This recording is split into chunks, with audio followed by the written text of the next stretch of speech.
Convidado.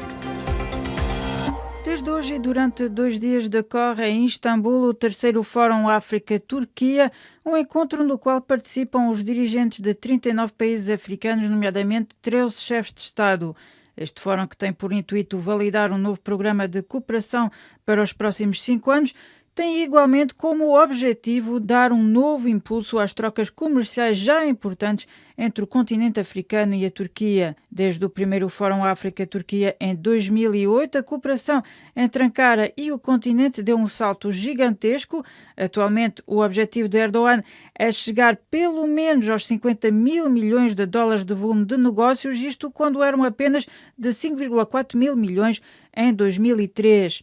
Para além dos seus produtos industriais, na vanguarda das exportações da Turquia estão as suas armas, em particular os drones, que comprovaram a sua eficácia na Líbia, onde Ankara intervém desde 2019. Entretanto, este fórum acontece numa altura em que a Turquia está a braços com uma forte crise económica e atravessa um período de isolamento político em relação a alguns parceiros europeus, muito embora isto não se veja necessariamente em termos económicos na ótica de Yves Sobral, coordenador de mestrado de Relações Internacionais na Universidade de Abu Dhabi. Esse isolamento ocidental eu acho que não é uma realidade, porque a grande maioria das empresas internacionais da Turquia tem importantes e fortes partners europeus, em particular com países como a Alemanha, a própria França e a Áustria. Portanto, esse isolamento europeu, se calhar um isolamento será político, mas no real político económico da realidade, a Alemanha não pode viver sem a Turquia e a Turquia não pode viver sem a Alemanha em termos económicos. Portanto,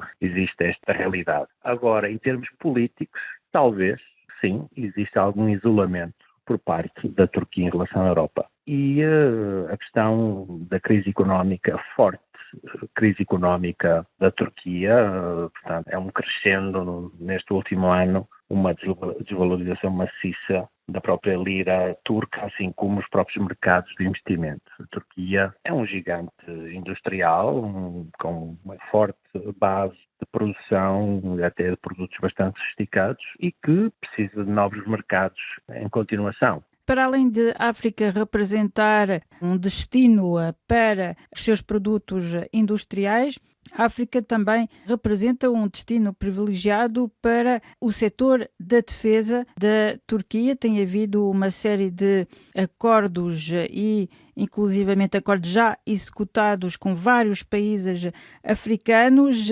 A Turquia tem vindo a impor-se como um interveniente importante em África nestes últimos anos em matéria de defesa. Exatamente. Não só em África, mas também em outras zonas, como a Ásia Central, o Cáucaso, a própria Europa e o Médio Oriente em geral. Mas a África, de facto, é um grandíssimo mercado para os produtos militares turcos. A Turquia continua a ser um país que tem uma grande dose de investimento em tecnologia militar e uma dessas mesmas faces da Turquia é o seu desenvolvimento tecnológico em termos de drones de combate. Os drones de combate turcos, neste momento, são considerados um dos mais desenvolvidos mundialmente, se calhar atrás de drones feitos nos Estados Unidos e na China e na Rússia somente, mas à frente tantos países europeus como a própria França ou a Alemanha ou a Inglaterra. Aliás, muito recentemente a Inglaterra e a Polónia iniciaram conversações com a Turquia para fazer a aquisição de drones de combate turcos. Portanto, estes mesmos drones provaram a sua eficiência não só na Ásia Central, no Cáucaso, entre o conflito entre a Arménia e o Azerbaijão, que o Azerbaijão ganhou com a ajuda crucial dos drones de combate turcos. Igualmente, no conflito da Líbia, estes mesmos drones turcos fizeram a diferença no campo de batalha. O facto de a Turquia intervir na Líbia não terá servido, de certo modo, como montra sem dúvida, para a Turquia vender esses famosos drones a vários sem outros dúvida. países africanos? Sem dúvida, foi mesmo na Líbia que os drones turcos provaram a sua superioridade por exemplo, em comparação com os drones chineses Shenlong, uma das competições de mercado que os turcos venceram. Portanto, os drones turcos provaram ser melhores, com um alcance maior, com uma capacidade de permanecer na zona muito maior que os drones chineses e muito melhor armados. Portanto, este foi só um dos produtos que a África está ansiosa para comprar. Países como o Sudão, como a própria Etiópia, mas também outros países como a própria Angola, Nigéria, África do Sul. A África sempre foi um grande mercado para este tipo de tecnologias. Outros países também com profundos investimentos em defesa, como a própria Argélia ou Marrocos, poderão no futuro também fazer aquisições de drones turcos. Mas os drones são somente uma parte do gigantesco investimento militar que a Turquia fez nos últimos, pelo menos 10 anos, se não mais. Existem muitos outros projetos, coisas como o próprio treinamento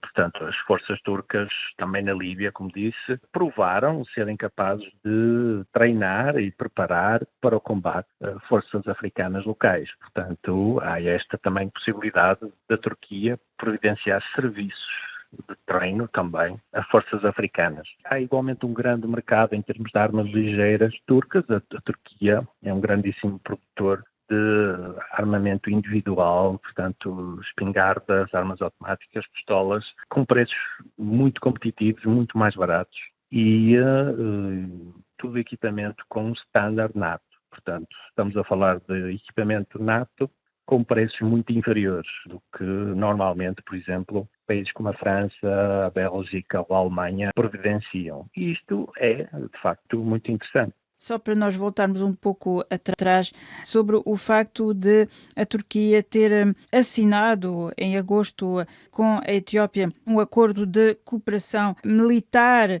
isto não será problemático, tendo em conta que estamos na presença de um conflito que tem alguns indícios de violações graves dos direitos humanos?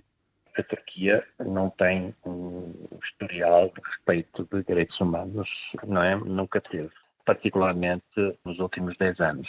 Portanto, isso não será um problema para o governo de Recep Erdogan. Agora, a Etiópia neste momento é uma zona bastante problemática, complexa. A Etiópia está inserida também numa geografia bastante importante para a África, para o Médio Oriente, e está dentro do chamado jogo do Mar. O jogo do Mar Vermelho é um jogo que a Turquia também está a jogar, que é o controlo de uma via de comércio e uma via de escoamento de produtos mundiais. E a Turquia nesta zona está a combater não só antigos inimigos como o Egito, mas também potências emergentes como os próprios Emirados Árabes Unidos ou como a Arábia Saudita. Assim como está a jogar este jogo com os Estados Unidos, a China, o Japão e vários países da comunidade europeia que construíram bases também aqui no Mar Vermelho. Na questão da Etiópia, existem muitas movimentações diplomáticas, em particular aqui do Golfo e do Médio Oriente em geral, para tentar resolver várias crises internas da Etiópia. Existem outros jogadores internacionais já que chegaram à Etiópia, como o próprio Irão, que está a fornecer drones ao atual governo etíope, e a Turquia, numa jogada para impedir esta nova ponte iraniano-etíope, está a tentar interromper este fluxo. Julgo que será possível, sem dúvida. A Turquia possui muito mais capacidade que o Irão neste tipo de armas e é muito mais agressiva e mais eficiente que o próprio Irão. Agora, a questão de drones ou a questão da utilização deste tipo de produtos e equipamento em relação a civis, isto é uma longa história que começa logo após o 11 de setembro, não é? E, neste momento, não podemos julgar assim tão agressivamente. A Turquia não é o primeiro utilizador, nem foi o país que inventou os drones. Em termos de soft power, a Turquia também tem vindo a procurar exportar a sua prática do Islão e também tem vindo a enraizar-se em termos sociais em África. Sim, eu diria que o maior investimento e real ofensiva da Turquia em África, assim como no Médio Oriente, tem sido o seu soft power cultural e religioso. Na questão religiosa, uma coisa relativamente recente nos últimos anos na Turquia, inicialmente foi o movimento Gulen, que com um pouco o apoio do governo turco, fez esta mesma ofensiva em África, colaborou agressivamente. Expandiram-se em África, em vários países, não só Norte da África, mas também outros países, abrindo centros culturais turcos, centros de estudo da língua e da cultura turca, assim como trazendo sua específica visão do Islão. Após o golpe de Estado e a separação entre Erdogan e o movimento Gulen, houve obviamente uma nova ofensiva turca, desta vez implementando os seus organismos específicos de cultura turca para se expandir em África. E não só temos a questão religiosa a ser muito importante, a questão religiosa e cultural, o legado histórico-religioso do antigo Império Otomano a servir